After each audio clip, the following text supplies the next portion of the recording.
Bonjour à tous. Il existe en informatique plusieurs types d'attaques et celle que je vais vous présenter aujourd'hui est l'une des plus répandues actuellement et il s'agit des botnets ou réseaux de PC zombies.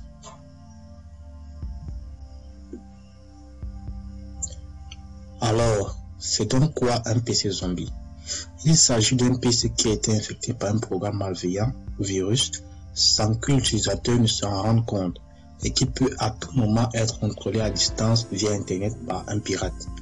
Le virus attend sagement, sans se faire remarquer, que des ordres lui parviennent. Et régulièrement, toujours par le biais internet, il communique avec le pirate qu'il a créé pour dire qu'il est toujours là. Et comme il utilise pour cela très peu de ressources de l'ordinateur et très peu de bandes passantes, il est très difficile à détecter.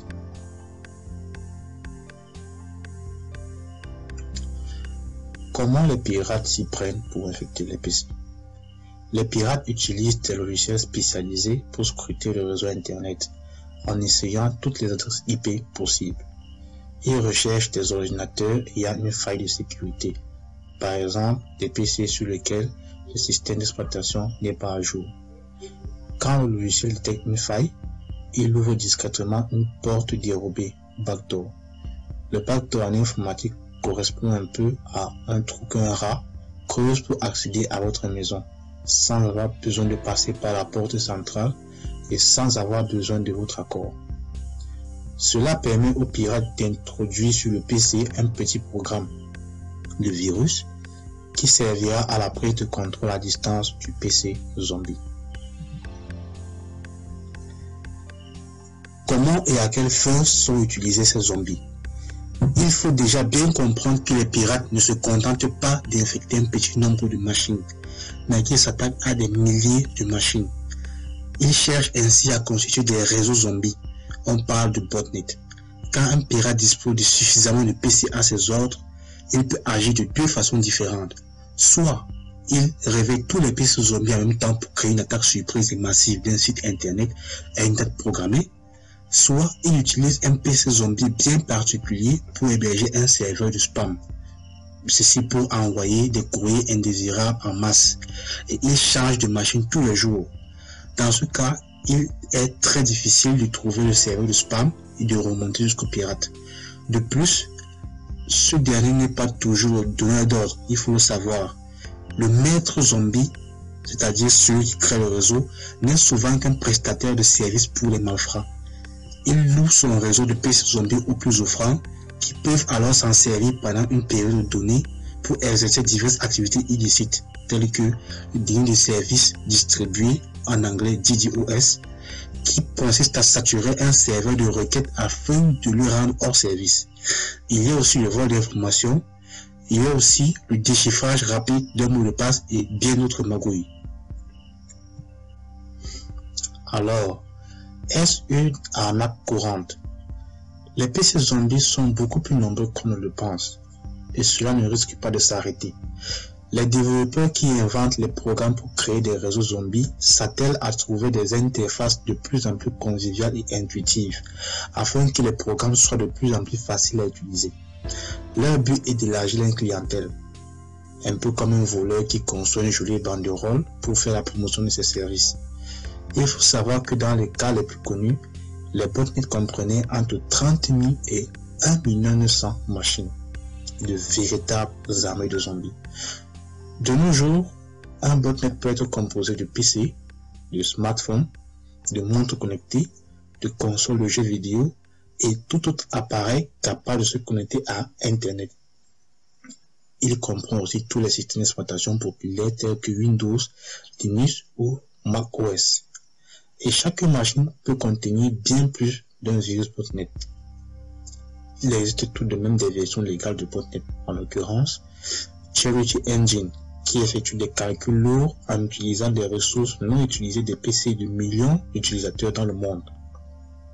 Et City at Home, qui fait de même que Charity Engine, mais qui est plus orienté vers les recherches astronomiques et biologiques.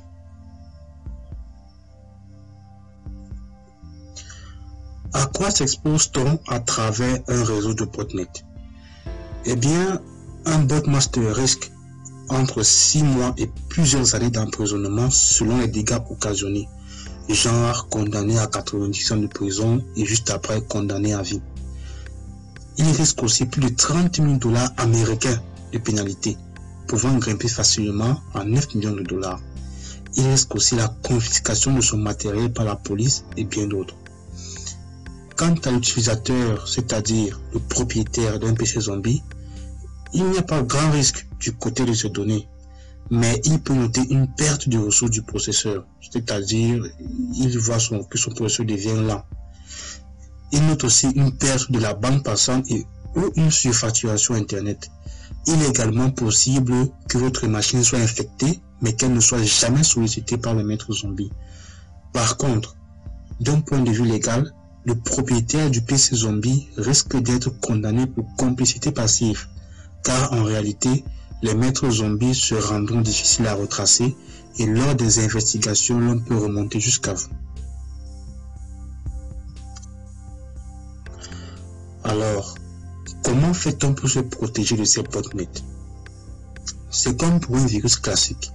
Il faut mettre régulièrement son système d'exploitation et ses logiciels à jour, utiliser un logiciel pare-feu, utiliser un antivirus capable de surveiller les courriers électroniques et le mettre régulièrement à jour.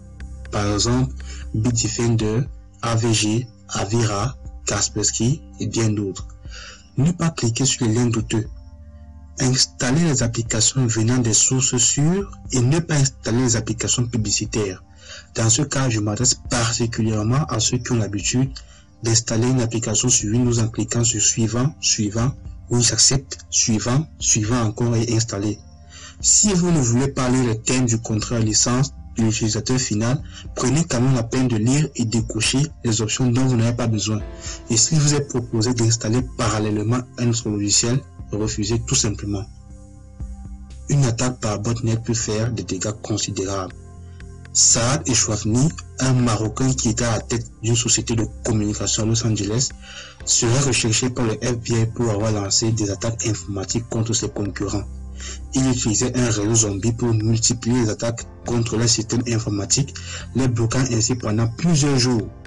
Avec des ordinateurs qui ne pouvaient plus servir, les sociétés victimes ne pouvaient plus exercer leur activité et perdaient ainsi beaucoup d'argent. Un autre cas, suivi aussi par le FBI, rapporte que l'attaque à Seattle par un réseau zombie d'une base militaire et d'un hôpital. Christopher Maxwell, jeune Californien de 21 ans, a infecté des milliers de machines pour utiliser cette armée à des fins très douteuses. Imaginez les dégâts que peuvent causer le piratage d'ordinateurs dans un hôpital, notamment des machines à réseau dans les salles d'opération ou celles chargées du blocage des portes coupe-feu en pleine intervention chirurgicale. Heureusement, dans ce cas, aucune victime n'a à déplorer. Mais cet exemple montre bien les conséquences désastreuses que peut engendrer l'utilisation d'un réseau zombie. Prenez cela très au sérieux. Vous savez prendre soin de la cuillère avec laquelle vous mangez. Sachez aussi prendre soin des outils avec lesquels vous travaillez. À l'heure actuelle, prendre soin de son ordinateur ou de son téléphone n'est plus une recommandation mais un devoir. En protégeant votre ordinateur, vous protégez par la même occasion de milliers d'autres ordinateurs. Voilà, nous sommes arrivés au terme de cette vidéo. Merci de l'avoir suivi jusqu'au bout et n'hésitez pas à liker, à faire des commentaires pour ajouter vos critiques et vos remarques et aussi à partager.